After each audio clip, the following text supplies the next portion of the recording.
ભક્તો જે નિર્ભય થવું હોય એ ભગવાનને હૃદયમાં રાખજો. જેની સાથે પરમેશ્વર હશે ભક્તો, કોની તાકાત છે વાળ વાંકો કરી શકે? વો ક્ષમા ક્યા બુझे, वो क्षमा क्या बूझे जिसकी रोशन खुदा करे. हाँ, वो क्षमा क्या बूझे. કયા વાયુની તાકાત છે જેની બાજુમાં બેઠો બેઠો ઠાકોરજી જે વાટને સંકોરતો હોય એ દીપને ઉલાવી શકે? કયા વાયુની તાકાત છે? નિર્ભય જ થવું હોય તો પરમાત્માની આરાધના ભક્તો કરતા રહેશો, પરમાત્માને હૃદયમાં રાખતા શીખશો. એક બહુ અદભુત પ્રસંગ મને યાદ આવે છે. રામકૃષ્ણ પરમહંસે એના જીવન કરની અંદર એક બહુ અદભુત પ્રસંગ ટાંક્યો છે. રામકૃષ્ણ પરમહંસના મોઢામાંથી એવા શબ્દો નીકળ્યા, એની કલમે એમ લખાણું છે, એ વણિક ભક્ત, વણકર ભક્તની આગળ મારું મસ્તક ઝૂકી જાય છે.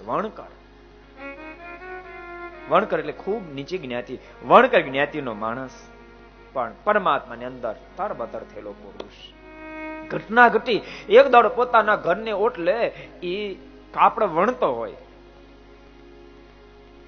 અને નિર્દોષ હોવા છતાંય પોલીસે પકડી હાજર કર્યો. છેવટે અદાલત સુધી લાવ્યા અને ચોરી કરી છે.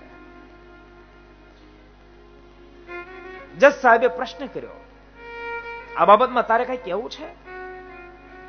તે કેમ ચોરી કરી? અને ત્યારે વણકરના મોઢામાં શબ્દ નીકળ્યા, હું તો રામજીની મરજીથી બેઠો બેઠો કાપડ વણતો હતો, પણ રામજીની મરજીથી ત્યાંથી ચોરો લોકો પસાર થયા અને રામજીની મરજીથી એને મને તલવાર દેખાડી અને મને સાથે લીધો ચોરી કરવા માટે. રામજીની મરજી હું ચોરી કરવા સાથે ગયો. ચોરી તો મેં નહોતી કરી, ચોરી તો ચોર લોકોએ કરી હતી, પણ એ જે ખજાનો લૂંટ્યો એનો મોટો ગાસડો લઈ અને રામજીની મરજીથી મારા માથા પર મૂક્યો અને માલિક જાગી ગયો.